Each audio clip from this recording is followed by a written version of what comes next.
คนเก่งแต่ละสายงานมาร่วมด้วยช่วยกันเนี่ยมันจะได้พัฒนาเศรษฐกิจก็โตขึ้นและพวกเรารักประเทศไทยครับถึงผมเป็นคนลาวนะครับผมรักเมืองไทยมากแล้วผมมาลงทุนที่เมืองไทยก็เพราะว่าผมรักในเมืองไทยสุดหัวใจเหมือนกันผมเชื่ออย่างนั้นครับผมมาทำตรงนี้เนี่ยก็เพราะว่าเนี่ยอย่างเช่นแผนที่เรากำลังจะทำผมดีใจมากน้องๆทุกคนเนี่ยบางคนเนี่ยพี่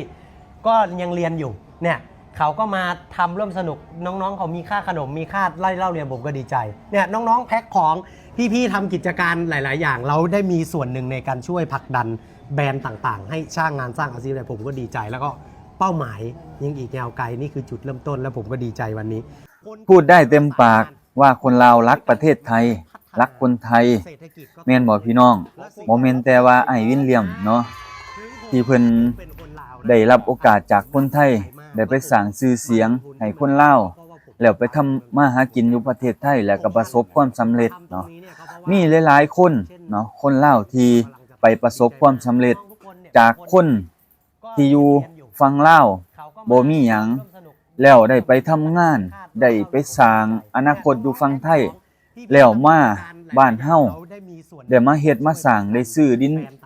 ดอนต้นหญ้าต่างๆนานาได้เฮ็ดเรือนเฮ็ดซ่านได้ที่ทำมาหากินหลายคนเนาะหลายๆแสนคนได้รับโอกาสแล้วมีเงินมีค่ำได้เฮ็ดได้สร้างได้ใช้ได้เลี้ยงลูกได้ส่งลูกทำลูกเรียนได้เป็นเจ้าเป็นนายหลายคนย้อนว่าไปเฮ็ดเวียกเฮ็ดงานและอยู่ฝั่งไทยและก็ได้รับโอกาสจากคนไทยที่คนไทยเพิ่นเบิ่งเพิ่นแย่งเฮาและเพิ่นช่วยเหลือเบิ่งเฮาซ้ำพี่ซ้ำน้องตัวเองถ้าผู้ใดได้ไปสัมผัสกับคนไทยจริงๆจะรู้ว่าคนไทยนี่เพิ่นใจดีส่ำใดเพิ่นเมตตาคนลาวเฮาส่ำใดประเทศใดก็บ่สู้ประเทศไทยที่เมตตาคนลาวเนาะแล้วประเทศลาวนี่หรือคนลาวนี่ได้รับโอกาสจากคนไทยนี่หลายแรงตั้งแต่ในอดีตจนฮอดปัจจุบันนี่ก็คนลาวได้สิทธิกว่าคนหลายๆประเทศที่เข้ามาทำงานในประเทศไทยนี่มีแต่คนลาวที่ได้รับโอกาสดีกว่าหมู่เลยเนาะเว้าตามความจริงแล้วก็ที่เห็นมาคนไทยบ่ต้องไปยุกไปย่อเพิ่นคนลาวเฮาฮู้ดีว่าคนไทยเพิ่นใจดีว่าประเทศไทยนี่เพิ่นให้โอกาสคนลาวและก็บ่แม่นแต่ว่าคนลาวคนอีกหลายๆประเทศที่มาอาศัยไผเพิงประเทศไทยที่มาเพิงโฮมโพโฮมไสจากประเทศไทยแม่นได้พี่น้องบ่ก้องเว้าได้เต็มปากเลยคนลาวหรือหลายๆประเทศนี่ฮักประเทศไทยย้อนว่าหยังย้อนว่าประเทศไทยเพิ่นให้โอกาสและเพิ่นมอบโอกาสและเพิ่นใจดีเพิ่นเบิ่งแย่งเฮาส่ำลูกส่ำหลานส่ำพี่ส่ำน้องส่ำคนบ้านเดียวกันส่ำคนประเทศเดียวกันเพิ่นให้สิทธิเฮาน่ะทำมาหากินอยู่บ้านเพิ่นน่ะโอ้ยยกใส่หัวเลยพี่น้องเอ้ยเว้าตามความจริง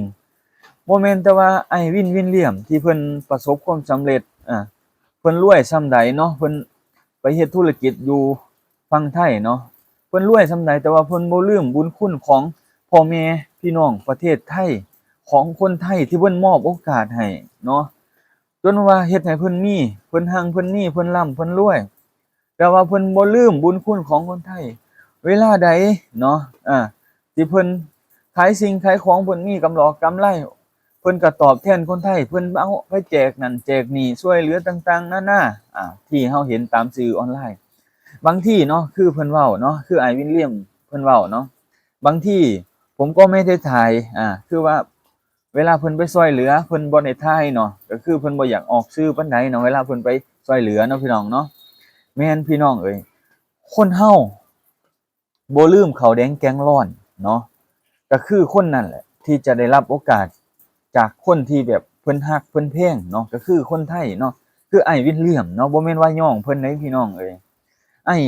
วินเลียมเพิ่นเป็นคนดีเลยแหละในสายตาเฮาเป็นคนดีเลยแหละเป็นคนที่ขยันเป็นคนที่แบบมีความพยายามสูงเนาะ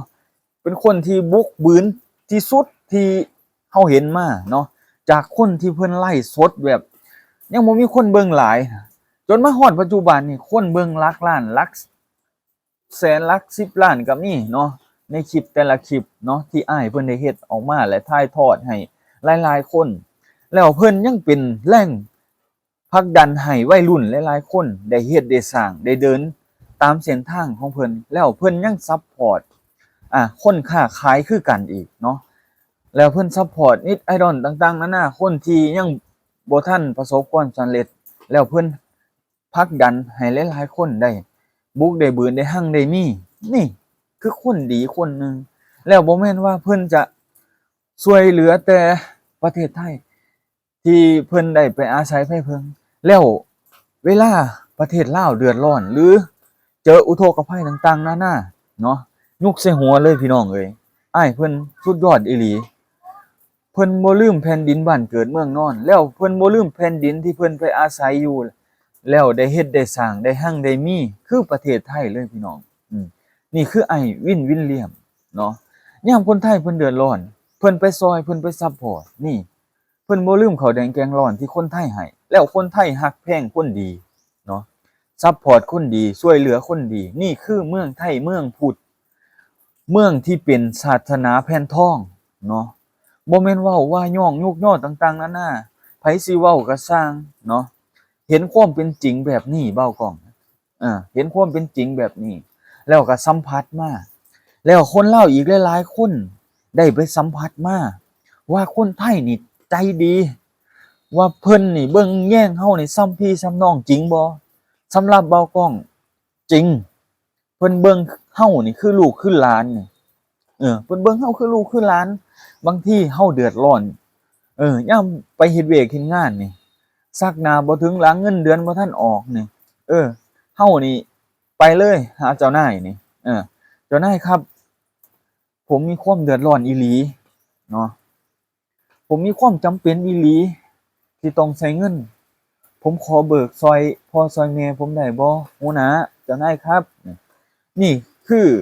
คนไทยเพิ่นมักคนกตัญญูนี่ถ้าว่าเจ้าช่วยเหลือพ่อแม่จริงๆเพิ่นช่วยเหลือเพิ่นซัปพอร์ตนี่คือเบ้ากล้องไปพ้อไปเจอมาแล้วบ่แม่นว่าเป็นคนเดียวเป็นหลายๆคนเจ้านายหลายๆคนเป็นแบบนี้เบิดเนาะคนที่เพิ่นรับเฮาไปเป็นลูกน้องน่ะเพิ่นเมตตาเฮาได้เนาะเพิ่นจังรับเฮาเพิ่นจังอยากใช้เฮาเพิ่นเมตตาเฮาได้พี่น้องอยากให้เข้าใจแนวนั้นเพิ่นเห็นว่าเฮาจากบ้านจากเมืองมาจากความทุกข์ยากมาโอ้ยเพิ่นคงสิคิดว่าบ้านเมืองเฮานี่โอ้ยเขาจากมานี่นี่เขาคงสิบ่มีอยู่มีกินเนาะเว้ากล้องว่าคนไทยเพิ่นคิดแบบนี้อยู่แล้วเนาะเพิ่นจึงให้โอกาสซุมเฮาแม่นบ่พี่น้องบ่แม่นแต่ไอ้วินวินเหลี่ยมใดเนาะที่ได้รับโอกาสจากพ่อแม่พี่น้องคนไทยมีคนลาวหลายๆคนเป็นแสนเป็นล้านคนที่ได้รับโอกาสจากคนไทยได้เข้าไปทำมาหากินอยู่บ้านบ่มีเรือนมีซ่านบ่มีดินตอนหญ้าทำมาหากินไปเฮ็ดเวียกเฮ็ดงาน 2-3 ปีได้เงินได้คำมาซื้อดินดอนตอนหญ้าเฮ็ดเรือนเฮ็ดซ่านได้สร้างอนาคตได้มีบ่อนทำมาหากินให้ลูกให้หลานได้ส่งลูกส่งหลานทำเฮียนได้เป็นเจ้าเป็นนายหลายคนเว้าตามความจริงซะพี่น้องเอ้ย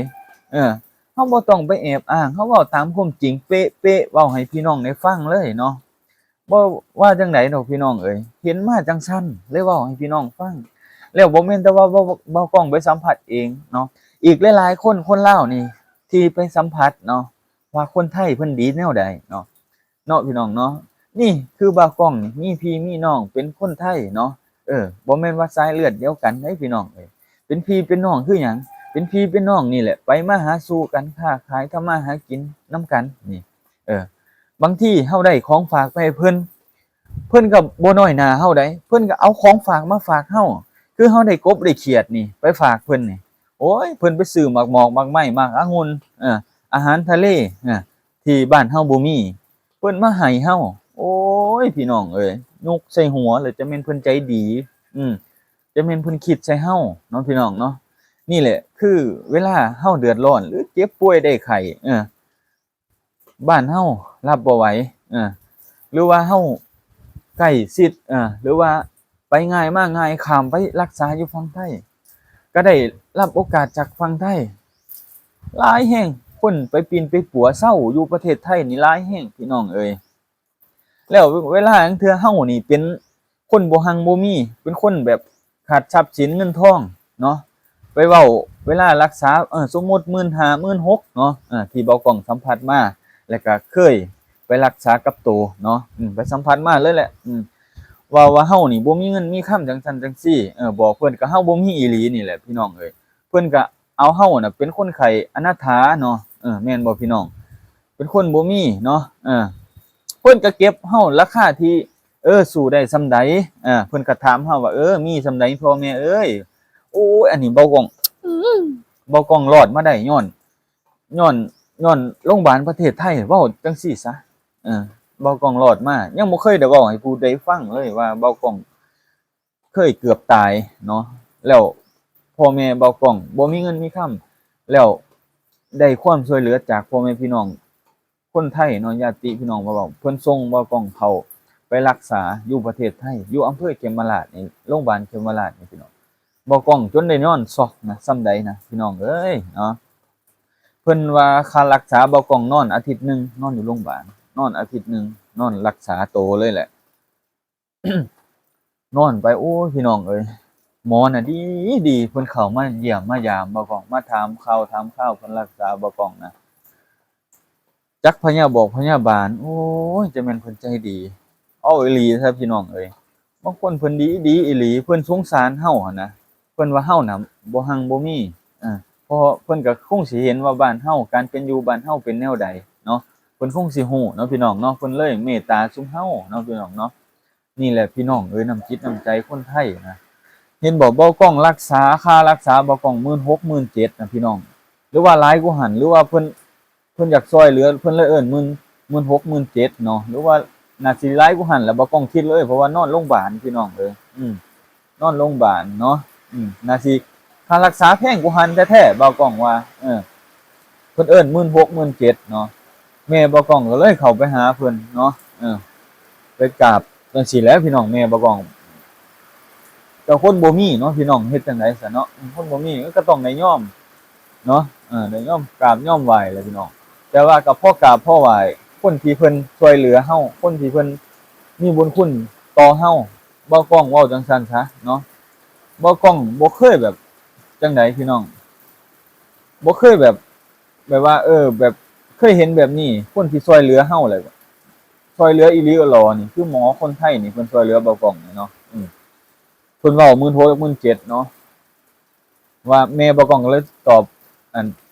คุณหมอว่า